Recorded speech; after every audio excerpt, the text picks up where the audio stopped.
আজই ডাউনলোড করুন আর এনজয় করুন আপনার পছন্দের শো। যে মেয়ে এতদিন ধরে বাপের পয়সায় খেয়ে বড় হয়ে তার আশ্রয় থেকে বাপরে অসম্মান করে, সে নিজের ছাড়া কাউকে ভালোবাসে। এই সাইনবোর্ডে একটা হাত পড়লে না, হাত কেটে দেব। এই সাইনবোর্ডে শুধু আমার মায়ের নাম নয়, আমার স্ত্রীর সম্মান জড়িত, আর আমার স্ত্রী একজন ডাক্তার। স্ত্রী ডাক্তার, তার সম্মান। কে ওরে ডাক্তার করলো? কে টাকা দিয়েছে? তুই? তোর পয়সায়? না, আমি টাকা দিয়েছি। ও আমার পয়সায় ডাক্তার হয়েছে। ডাক্তার হওয়ার পর ও যদি ন্যায় অন্যায় ভেদাভেদ ভুলে যায়, তাহলে চোখে আঙুল দিয়ে দেখানোর দায়িত্ব আমারই উপর পড়ে। আপনারা যদি চুপ করে এখানে দাঁড়ায় থাকেন, কিছু না করেন, তাহলে আমি ভুবনপুরের রায় সাহেব, আমি এই সাইনবোর্ড খেলা নামিয়ে দেবো।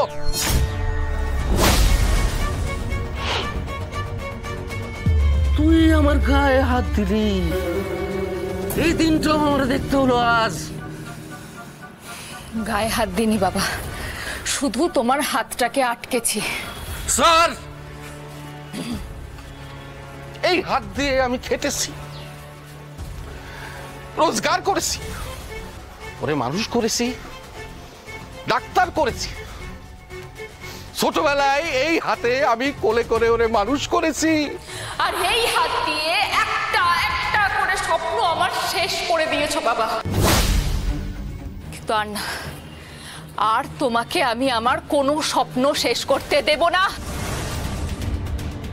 আর আরেকটা কথা তোমাকে জানিয়ে রাখি, আমাকে কলকাতায় থাকা খাওয়ার খরচা হয়তো তুমি পাঠিয়েছিলে, কিন্তু ডাক্তারিটা আমি তোমার টাকায় পড়িনি। আমি ডাক্তারি করেছি সরকারের টাকায়, সাধারণ মানুষের ট্যাক্সের টাকায়। এই ভুবনপুরের মানুষদের মতো সাধারণ মানুষেরা আমাকে ট্যাক্সের টাকায় ডাক্তারি করিয়েছে, ডাক্তার বানিয়েছে। আর তুই এই কথাগুলো বলতে পারলি? আজকের দিনে তুই বাবাকে এই কথাগুলো বলতে পারলি? পারু, তোর ডাক্তারি পড়ার জন্য, তোর স্বপ্ন পূরণ করার জন্য বাবার কি তাহলে কোনো অবদান নাই? আছে তো, আছে তো অবদান। এই যে আমার এমডি পড়ার মাঝ পথে আমাকে ভুবনপুরে ডেকে নিয়ে এসে জোর করে আমাকে বাড়িতে আটকে রেখে একটা গুন্ডার সাথে জোর করে আমাকে বিয়ে দিয়ে দিচ্ছিল, শুধুমাত্র নিজের ব্যবসার স্বার্থে। এটাই তো আমার বাবার অবদান। সারাটা জীবন আমাকে শুনিয়ে এসেছে যে আমাকে ডাক্তারি পড়ানো হয়েছে শুধুমাত্র বিয়ের বাজারে আমার দাম বাড়ানোর জন্য, শুধুমাত্র যাতে পণ কম দিতে হয়। এটাই তো আমার জীবনে আমার বাবার অবদান।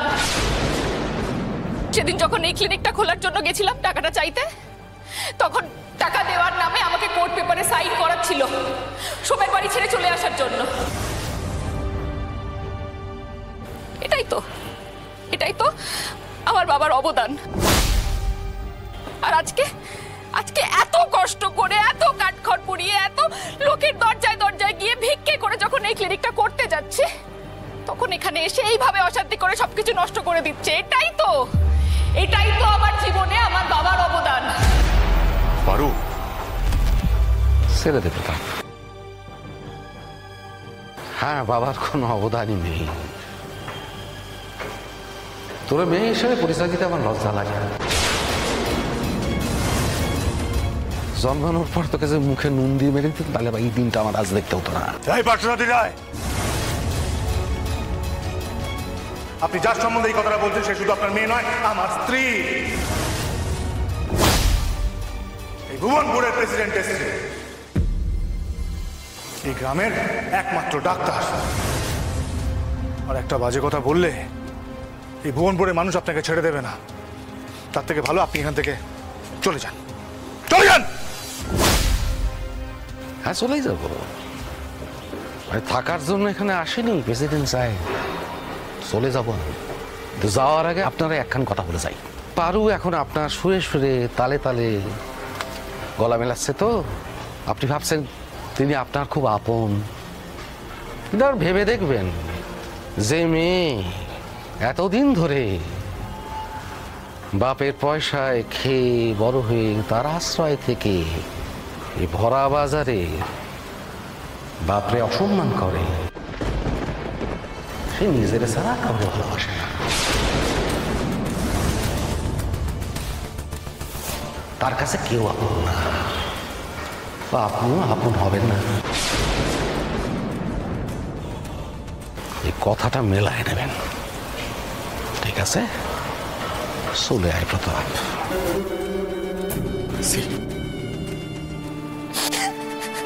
পারো কেন সব, কেন আমার বাবা সবার বাবার মতো না বলো তো? দেখলে তো আজকে দিনে দাঁড়িয়ে কি করলো সবার সামনে। কেন এরকম হয় আমার সাথে বলো তুমি? সারা ভুবনপুরের মানুষ আজ তোমার পাশে। শোন, এবার তাহলে উদ্বোধনটা সেরে ফেল, বেলা গড়িয়ে যাচ্ছে। হ্যাঁ হ্যাঁ সবদি পারো।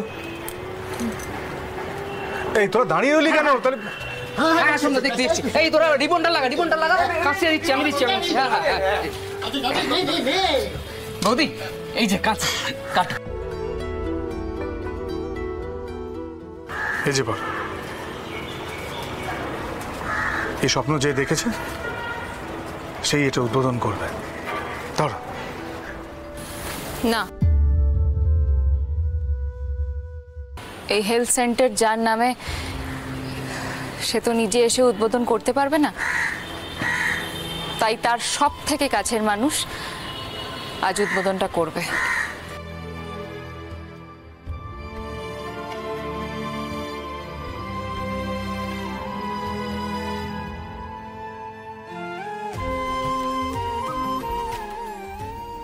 শিবু কাকা, এই নাও।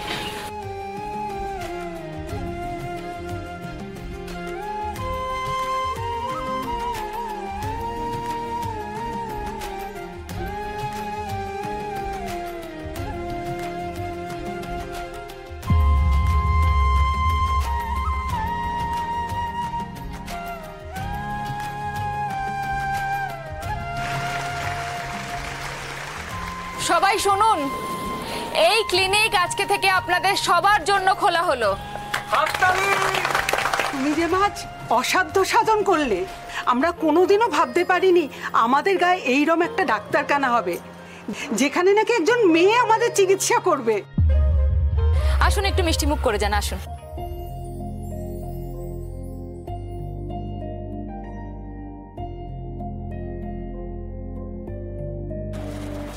আরে ভোলাদা, এটা কথা ছিল, ওই যেদিনকে আমি তোর বাড়ি গিয়েছিলাম ওদিনকে তোদেরকে দেখে মনে হলো তোর দুজনের মধ্যে একটু সমস্যা আছে। দেখো না ভোলাদা, আমাদের মধ্যে সেরকম কিছুই নেই গো। কিন্তু এই যখন ওই সিদ্ধার্থ বলে একটা ছেলে আছে, ওর প্রসঙ্গ উঠলেই ও কেমন একটা। সিদ্ধার্থ কেস তো উঠে গেছে। ভোলাদা, আমার জন্য একটা কাজ করতে পারবে? হ্যাঁ, তোমাকে ওই সিদ্ধার্থর সাথে একটু যোগাযোগ করে দিতে পারবো, নাম্বারটা দিতে পারবে?